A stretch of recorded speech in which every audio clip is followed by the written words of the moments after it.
घालील लोटांगण वंदीन चरण डोळ्यान पाहिन रूप तुझे प्रेमे अलंगिन आनंदे पूजन भावे वाळीन म्हणे नामा त्वमेव माता पिता त्वमेव बंधुश्च सखा त्वमेव विद्या तरुणं त्वमेव सर्वं मम देव कायेन वाचा मनसेन्द्रियैर्वा बुद्ध्यात्मना वा प्रकृति स्वभावा करोमि यद्यत् सकलं परस्मै नारायणायति समर्पयामि अच्युतं केशवं रामनारायणं कृष्ण दामोदरं वासुदेवं हरि गिरिधरं माधवं गोपिकावल्लभं जानकीनायकं रामचन्द्रं भजे हरे राम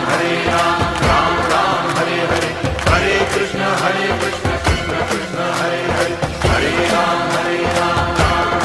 घालील लोटांगण वंदीन चरण डोळ्यान पाहिन रूप तुझे प्रेमे अलंगिन आनंदे पूजन भावे वाळीन म्हणे नामा त्वमेव माता पिता त्वमेव बंधुश्च सखा त्वमेव विद्या तरुणं त्वमेव सर्वं मम देव कायेन वाचा मनसेन्द्रियैर्वा बुद्ध्यात्मना वा प्रकृति स्वभावा करोमि यद्यत्